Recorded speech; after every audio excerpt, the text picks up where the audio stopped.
하나님의 말씀은 베드로전서 2장 1절에서 10절까지의 말씀입니다. 그러므로 모든 악독과 모든 괴휼과 외식과 시기와 모든 비방하는 말을 버리고 갓난 아이들같이 순전하고 신령한 젖을 사모하라. 이는 이로 말미암아 너희로 구원에 이르도록 자라게 하려 함이라. 너희가 주의 인자하심을 맛보았으면 그리하라. 사람에게는 버림바가 되었으나 하나님께는 택하심을 입은 보배로운 산돌이신 예수에게 나와 너희도 산돌같이 신령한 집으로 세워지고 예수 그리스도로 말미암아 하나님이 기쁘게 받으실 신령한 제사를 드릴 거룩한 제사장이 될지니라. 경에 기록하였으되 보라, 내가 택한 보배롭고 요긴한 모퉁이 돌을 시온에 두노니 저를 믿는 자는 부끄러움을 당치 아니하리라 하였으니, 그러므로 믿는 너희에게는 보배이나 믿지 아니하는 자에게는 건축자들의 버린 그 돌이 모퉁이의 머릿돌이 되고 또한 부딪히는 돌과 거치는 반석이 되었다 하니라. 저희가 말씀을 순종치 아니함으로 넘어지나니 이는 저희를 이렇게 정하신 것이라. 오직 너희는 택하신 족속이요 왕같은 제사장들이요 거룩한 나라요 그의 소유된 백성이니 이는 너희를 어두운 데서 불러내어 그의 기이한 빛에 들어가게 하신 자의 아름다운 덕을 선전하게 하려 하심이라. 너희가 전에는 백성이 아니더니 이제는 하나님의 백성이요 전에는 궁유를 얻지 못하였더니 이제는 궁유를 얻은 자니라. 아멘. 이 베드로 전서는 쓰여진 배경이 바로 박해를 받을 때입니다. 그래서 학자들은 네로 황제의 그 박해가 심할 때 베드로를 통해서 이렇게 하나님의 말씀을 전한 게 아닌가 이렇게 기록을 하고 있습니다. 그래서 이 베드로전서 1장 1절을 보면 받는 자, 수신자가 누구냐 하면 흩어진 나그네라고 되어 있습니다. 그러니까 stranger, 이렇게 정처 없이 다니는 자들을 이렇게 얘기를 합니다. 그래서 바로 하나님의 백성된 자들이 지금 어떠한 모습으로 살아가는 걸 거기에 대해서 알려주고 있습니다. 그래서 말씀을 보면 2장 1절이 갓난 아이들같이 순전하고 신령한 젖을 사모하라 이렇게 얘기를 합니다.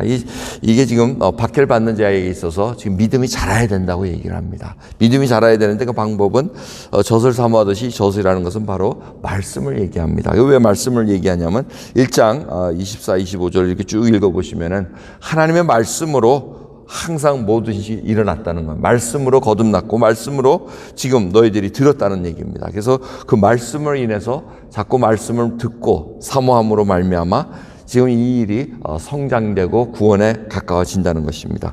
가까워진다는 뜻은 자라난다는 겁니다. 구원이 자라난다는 것. 물론 저희가 예수 그리스도를 믿는 순간부터 우리는 이미 칭의를 받았습니다. 저스티파이 돼가지고 하나님의 자녀로 딱 바뀌어요. 순간적으로 바뀝니다. 근데 그 다음부터 이제 어린아이가 점점 자라나듯이 신앙도 구원도 계속 자라게 돼 있다는 거예요. 이 자란다는 거는 신뢰한다는 겁니다. 하나님을 신뢰하고 말씀 속에 일어난다는 겁니다. 오늘 보면 저는 뒤에서 볼 때는 윤교가 왔는데 윤서죠? 그러니까 이게 딱 윤서하고 윤교하고 다른 점은 뭐냐면 윤교는 하나님 말씀하면 말씀을 안 펴요. 근데 윤서는 말씀을 펴요. 그 말씀을 사모하는 자의 그 말. 이게 왜 윤교하고 윤서하고는 다르거든요, 지금. 신앙의 가치가 않아요. 달라요. 다 이 다른 상황 속에서 지금 윤서는 하나님의 말씀 속에서 지금 또 한 번 점프할 수 있는 그 기회를 하나님께서 마련하고 계시대요. 그러니까 또 나와서 하나님 앞에 간구하는 마음이 생기고 이것이 주고받고 하면서 자라나는 모습이라는 겁니다. 그 기초는 누구냐면 바로 예수 그리스도라고 얘기합니다. 예수님이 바로 모퉁이 되고 머릿돌이 됐다고 얘기하십니다. 이 모퉁이돌 코너스톤이 되고 머릿돌이 됐다는 캡스톤이 됐다는 얘기는 건축하는 데 있어서 가장 기초가 되고 중요한 돌을 얘기합니다. 이 건축의 벽을 세우기 위해서 머릿돌이 있어야 되는데 그 머릿돌과 모퉁이돌이 딱 돼가지고 사방팔방으로 세워지기 시작한다는 겁니다. 예수 그리스도가 바로 그러한 산돌, 리빙 스톤이 되시고 바로 머릿돌이 되시고 모퉁이돌이 되셨기 때문에 그 돌을 말미암아 우리들도 산돌이 돼서 리빙 스톤이 돼서 쫙 지어나간다는 것입니다. 그래서 사도 베드로나 사도 바울이나 똑같은 얘기를 합니다. 전에는, 이제는. 이 얼마나 중요한 얘기입니까? 예수 그리스도 믿고 전에는 뭐라 그럽니까? 10절에는 백성이 아니더니 이제는 하나님의 백성이라는 거예요. 전에는 어둠에 살았더니 이제는 하나님 앞에 빛으로 거하는 자로 서 있고 전에는 궁유를 얻지 못했더니 이제는 궁유를 얻은 자라는 겁니다. 이 말씀이 얼마나 귀한지 모릅니다. 전에는 우리가 긍휼을 얻지 못했습니다. 이제는 예수 그리스도로 말미암아 하나님의 자녀가 되고, 이제는 예수 그리스도 앞에 하나님의 그 말씀을 들으며 이제는 자라나는 자로 말미암아 긍휼을 얻는다는 겁니다. 긍휼을 베푸신 하나님 앞에 나가지 않고서는 우리는 견딜 수가 없다는 것입니다. 이 놀라운 사실이 우리로 하여금 일어나게 만듭니다.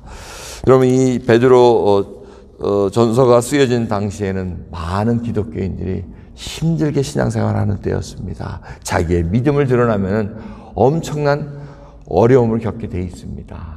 공동체에서도 쫓겨나기도 하고, 자기 직장을 잃을 때도 있고, 직장을 못 구할 때도 있고, 이런 여러 가지 어려운 상황이 있는 그러한 시대적 배경이 있습니다. 그럼에도 불구하고 이 사도 베드로는 그들에게 이길 수 있는 길은 말씀으로 자라나야 된다는 겁니다. 그래서 오늘 정말 이 베드로전서 2장 1절에서 10절까지는 너무나 많은 주제들이 산재되어 있습니다. 그 중에 한 말씀, 한 주제를 여러분이 붙잡으셔야 됩니다. 어느 말씀이 가장 와닿으십니까? 전에는 저희가 2장 1절 보면 악독, 괴혈, 외식, 시기, 모든 비방하는 말을 갖고 있는 자들이었습니다. 저희들의 심성은 다 악한 의도를 가지고 얘기합니다. 정말 사실 저희들 가만 보시면 누구를 딱 보고 만날 때 장점 얘기하기가 쉽습니까? 단점 얘기하기가 쉽습니까? 단점 얘기하기가 쉬워요. 누구 보고 얘기하십시오 하면 장점을 하나 얘기해도 단점을 한 10개는 얘기할 수 있는 것이 저희들의 삐뚤어진 심성들입니다.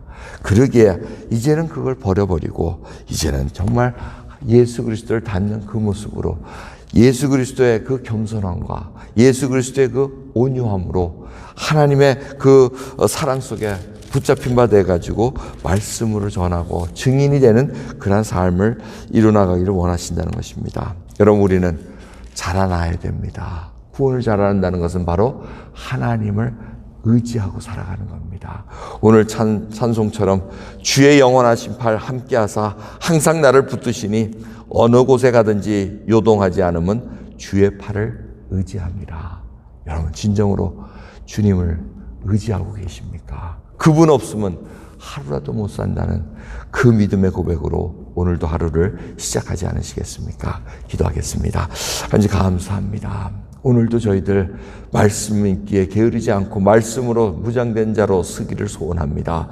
아버지, 저희 속마음에 간구할 것, 바라는 것 너무나 많습니다. 하지만 무엇보다도 먼저 하나님의 나라와 그 의를 구함으로 말미암아 저희들이 하나님의 택하신 족속이요 거룩한 백성이요 왕인 제사장, 이제는 소유된 백성으로 주님 앞에 서 있사오니 주여, 이제는 긍휼을 얻고 살아가게 하옵소서. 주의 보좌 앞에 저희들이 꿇어 엎드려오니 긍휼을 받은 자로서 이제는 긍휼을 베풀 수 있는 하나님의 백성으로 살아가게 해 주옵소서. 감사드리며 우리 예수 그리스도의 이름으로 기도드렸나이다. 아멘.